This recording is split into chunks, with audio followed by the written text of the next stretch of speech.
Hello दोस्तों, स्वागत है आपका इस नई वीडियो में। दोस्तों, इस वीडियो में हम कुछ इंपॉर्टेंट प्रश्न लेकर के आपके समक्ष उपस्थित हुए हैं। तो इन इंपॉर्टेंट सवालों को हम बिना देरी किए शुरू करते हैं। इस वीडियो का पहला प्रश्न है, राष्ट्रीय मानवाधिकार आयोग की स्थापना कब हुई थी? तो इस प्रश्न का सही उत्तर क्या होगा आपका कि राष्ट्रीय मानवाधिकार आयोग की स्थापना वर्ष 1993 में। कब दोस्तों? वर्ष 1993 में राष्ट्रीय मानवाधिकार आयोग की स्थापना होती है। ऑप्शन सी इस प्रश्न का सही उत्तर दिया गया।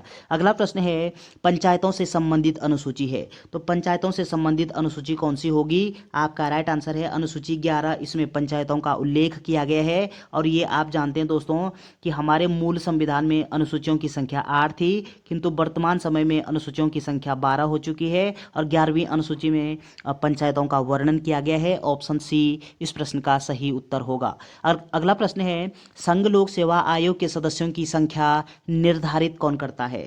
तो संघ लोक सेवा आयोग के सदस्य जो होते हैं, उन सदस्यों की संख्या निर्धारित करने का जो अधिकार है वो भारत के राष्ट्रपति के पास होता है। ऑप्शन ए इस प्रश्न का सही उत्तर दिया गया है। और ये आपको ध्यान रखना है दोस्तों कि भारत का एक संघ लोक सेवा आयोग होगा। इसका जो प्रावधान है वो भारतीय संविधान के अनुच्छेद 315, किसमें दोस्तों? अनुच्छेद 315 में किया गया है। अगला जो प्रश्न होगा वो राज्य कार्यपालिका शक्ति निहित होती है। तो राज्य की कार्यपालिका शक्ति ये किस में निहित होगी? आपका राइट आंसर होगा राज्यपाल में राज्य की कार्यपालिका शक्ति निहित होती है। और यदि आपसे पूछे कि केंद्र की कार्यपालिका शक्ति किस में निहित होगी, या फिर यूं कहें कि संघ की कार्यपालिका शक्ति किस में निहित होगी, तब आपका राइट आंसर होना था राष्ट्रपति में। लेकिन राज्य की जो कार्यपालिका शक्ति है वो राज्यपाल में निहित होती है। राज्य में सभी जो संवैधानिक जो कार्य होते हैं वो राज्यपाल के नाम से किए जाते हैं, इसलिए राज्य कार्यपालिका जो शक्ति होती है वो राज्यपाल में निहित होगी। ऑप्शन डी इस प्रश्न का सही उत्तर दिया गया। अगला प्रश्न है, वर्षा की मात्रा निर्भर करती है। तो वर्षा की मात्रा ये किस बात पर निर्भर करती है? आपका राइट आंसर होगा वायुमंडल की नमी पर वर्षा की मात्रा निर्भर करती है। ऑप्शन बी इस प्रश्न का सही उत्तर दिया गया। अगला प्रश्न है, निम्नलिखित में से शीत मरुस्थल है। तो इन चारों में से शीत मरुस्थल, ठंडा मरुस्थल आपको बताना है। तो आपका जो राइट आंसर है पेंटागोनिया का मरुस्थल, ये एक प्रकार का शीत मरुस्थल है। ऑप्शन बी इस प्रश्न का सही उत्तर दिया गया है। अगला प्रश्न है, चलैया समिति संबंधित है। तो चलैया जो समिति है, इस समिति का संबंध किससे है? आपका आंसर होगा अप्रत्यक्ष कर से। ऑप्शन बी इस प्रश्न का सही उत्तर दिया गया है। अगला प्रश्न है, किस युद्ध से भारत में मुगल साम्राज्य की नींव पड़ी? तो आपका सही उत्तर होगा कि भारत में वो कौन सा युद्ध है इन चारों में से जिस युद्ध के पश्चात भारत में मुगल साम्राज्य स्थापित हो जाता है? आपका राइट आंसर होगा पानीपत का प्रथम युद्ध। पानीपत के प्रथम युद्ध के पश्चात क्या होता है दोस्तों? भारत में मुगल साम्राज्य, मुगल वंश स्थापित हो जाता है। और ये आपको ध्यान रखना है कि भारत में मुगल साम्राज्य की जो संस्थापक है, मुगल साम्राज्य की जो नींव है वो बाबर के द्वारा रखी गई। किसके द्वारा दोस्तों? बाबर के द्वारा रखी गई है। इस प्रश्न का सही उत्तर हो जाएगा ऑप्शन नंबर बी। चलिए अगला प्रश्न है, गदर पार्टी की स्थापना किस वर्ष हुई थी? तो वर्ष 1913। कब दोस्तों? वर्ष 1913 में क्या होता है? गदर पार्टी की स्थापना होती है। ऑप्शन बी इस प्रश्न का सही उत्तर दिया गया। अगला प्रश्न है, राष्ट्रपति चुनाव संबंधी मामले किसके पास भेजे जाते हैं? यदि राष्ट्रपति के चुनाव में कोई विवाद उत्पन्न होता है तो मामला किसके पास प्रेषित किया जाएगा? आपका राइट आंसर होगा उच्चतम न्यायालय अर्थात सुप्रीम कोर्ट के पास। ऑप्शन सी इस प्रश्न का सही उत्तर दिया गया। अगला प्रश्न है, विश्व का सबसे ऊंचा जलप्रपात है। तो इन चारों में से आपका जो सही उत्तर होगा, एंजिल जलप्रपात विश्व का सबसे ऊंचा जलप्रपात है। ऑप्शन सी इस प्रश्न का सही उत्तर दिया गया। अगला प्रश्न है, सर्वाधिक विनाशकारी भूकंपीय तरंगे हैं। तो इन चारों में से आपका जो सही उत्तर है ये हो जाएगा तृतीयक तरंग। तो तृतीयक जो तरंग होती है दोस्तों, ये सर्वाधिक विनाशकारी तरंग होती है। ऑप्शन सी इस प्रश्न का सही उत्तर दिया गया है। और ये आप जानते कि भूकंप हम किसको कहते हैं? पृथ्वी के कंपन को, जब पृथ्वी में कंपन उत्पन्न होता है तो उसको हम भूकंप कहते हैं। और जब भूकंप आता है तो 3 प्रकार की तरंगें रिलीज होती है, 3 प्रकार की तरंगें निकलती है, प्राइमरी तरंग, सेकेंडरी तरंग और टर्सरी तरंग। तो इन तीन प्रकार की तरंगों में से जो तृतीयक तरंग होती है, जो सबसे लास्ट में निकलने वाली जो तरंग होती है, वो सर्वाधिक विनाशकारी तरंग होती है। इसलिए ऑप्शन सी इस प्रश्न का सही उत्तर हो जाएगा। अगला प्रश्न है, लोकसभा के प्रथम अध्यक्ष कौन थे? तो आपका जो राइट आंसर है जीवी मावलंकर, ये लोकसभा के प्रथम अध्यक्ष थे। इनका पूरा नाम होता है गणेश वासुदेव मावलंकर। ऑप्शन बी इस प्रश्न का सही उत्तर है। अगला प्रश्न है सर्वप्रथम पृथ्वी को आकार में गोलाव किसने बताया? आपका राइट आंसर होगा वो कौन से वैज्ञानिक थे जिन्होंने सबसे पहले बताया कि हमारी जो पृथ्वी है उसकी आकृति गोल है? वो वैज्ञानिक थे दोस्तों अरस्तु। कौन थे? अरस्तु। ऑप्शन ए यहाँ पे सही उत्तर दिया गया।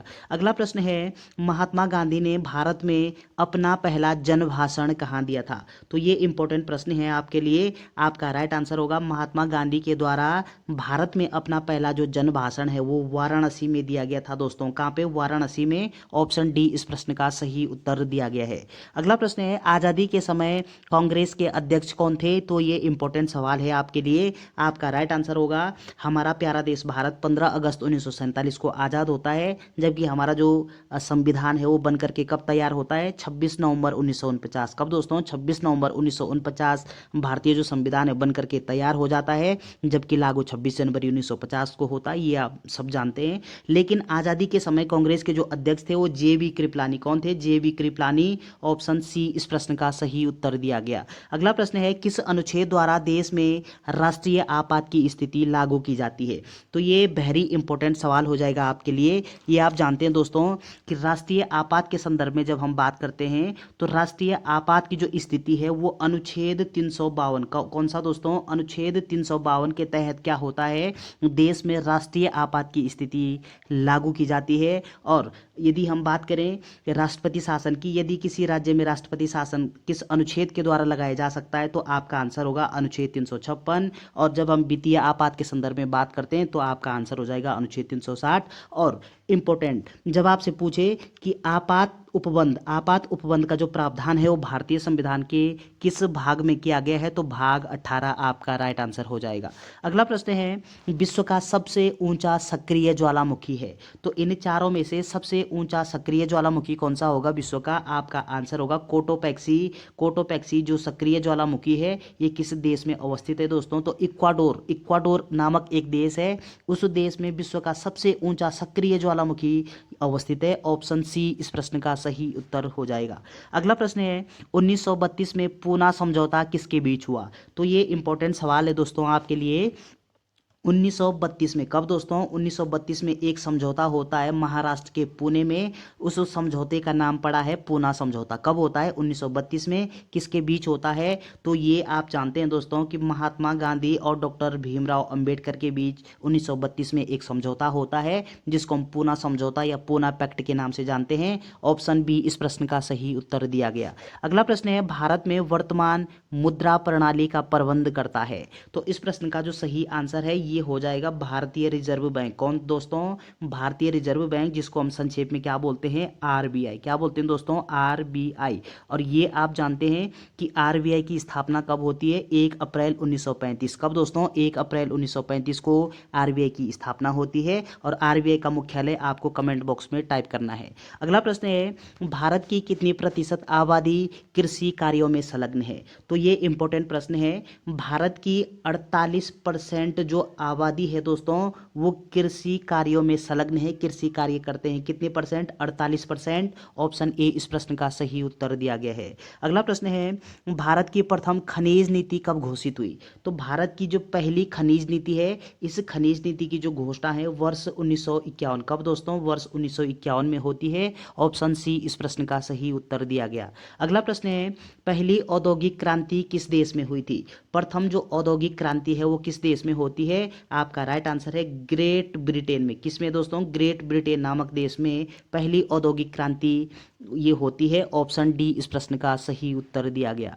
अगला प्रश्न है भारत का प्रमुख रबड़ उत्पादक राज्य कौन सा है? तो ये आप जानते हैं कि भारत में सर्वाधिक जो रबड़ है वो केरल में उत्पादित होता है। ऑप्शन बी इस प्रश्न का सही उत्तर है। इंपॉर्टेंट प्रश्न है, ध्यान रखिएगा। अगला प्रश्न है मैत्री एक्सप्रेस रेल सेवा का संबंध किससे है? तो मैत्री एक्सप्रेस जो रेल सेवा है इसका संबंध भारत बांग्लादेश से। किससे दोस्तों? भारत बांग्लादेश से। ऑप्शन बी इस प्रश्न का सही उत्तर दिया गया। अगला प्रश्न है राष्ट्रीय योजना समिति की स्थापना कब हुई? तो राष्ट्रीय योजना समिति की स्थापना होती है वर्ष 1938। कब दोस्तों? वर्ष 1938 में क्या होता है? राष्ट्रीय योजना समिति की स्थापना होती है। ऑप्शन ए यहाँ पे सही उत्तर है। अगला प्रश्न है 1944 में गांधीवादी योजना को प्रतिपादित किया था। तो 1944 में गांधीवादी जो योजना है, इस योजना को प्रतिपादित किसने किया? आपका राइट आंसर होगा नारायण अग्रवाल जी के द्वारा। ऑप्शन डी इस प्रश्न का सही उत्तर हो जाएगा। अगला प्रश्न है देश में प्रथम क्षेत्रीय ग्रामीण बैंक की स्थापना हुई। तो देश में प्रथम जो क्षेत्रीय ग्रामीण बैंक है, इसकी स्थापना ये कब होती है? आपका राइट आंसर है 1975 में। कब दोस्तों? 1975 में क्या होता है? देश में प्रथम क्षेत्रीय ग्रामीण बैंक की स्थापना होती है। ऑप्शन बी इस प्रश्न का सही उत्तर दिया गया है। अगला प्रश्न है जन योजना का प्रारूप किसने तैयार किया था? तो जन योजना का जो प्रारूप है ये एम.एन. राय, किसके द्वारा दोस्तों? एम.एन. राय के द्वारा तैयार किया गया था। क्या तैयार किया गया था? जन योजना का प्रारूप। ऑप्शन सी सही उत्तर है। अगला प्रश्न है आर्थिक नियोजन किस सूची का विषय है? इंपॉर्टेंट प्रश्न है। आर्थिक नियोजन ये समवर्ती सूची का विषय है। ऑप्शन सी इस प्रश्न का सही उत्तर हो जाएगा। अगला प्रश्न है चौथी पंचवर्षीय योजना जो कि 1969 से 1974 तक चलती है, उसको क्या कहा जाता है? तो इस प्रश्न का सही उत्तर हो जाएगा गॉडगिल योजना। क्या कहा जाता है दोस्तों? गॉडगिल योजना। ऑप्शन सी इस प्रश्न का सही उत्तर दिया गया। अगला प्रश्न है भारत में योजना आयोग का गठन हुआ। तो योजना आयोग ये कब गठित होता है दोस्तों? आपका राइट आंसर है मार्च 1950। कब दोस्तों? मार्च 1950 को योजना आयोग अस्तित्व में आता है। ऑप्शन सी इस प्रश्न का सही उत्तर दिया गया है। अगला प्रश्न है राष्ट्रीय विकास परिषद का पदेन अध्यक्ष कौन होता है? आपका राइट आंसर है राष्ट्रीय जो विकास परिषद है इसका पदेन अध्यक्ष प्रधानमंत्री होते हैं। ऑप्शन बी इस प्रश्न का सही उत्तर हो जाएगा। राष्ट्रीय विकास परिषद को हम संक्षेप में एनडीसी, क्या दोस्तों? एनडीसी के नाम से भी जानते हैं और राष्ट्रीय विकास परिषद को हम सुपर कैबिनेट के नाम से भी जानते हैं। तो इस प्रश्न का सही उत्तर हो जाएगा राष्ट्रीय विकास परिषद का जो पदेन अध्यक्ष है वो प्रधानमंत्री होते हैं। ऑप्शन बी यहाँ पे सही उत्तर हो जाएगा। तो चलिए दोस्तों, वीडियो अगर आपको पसंद आती है तो चैनल को सब्सक्राइब करना ना भूलें। Thanks for watching.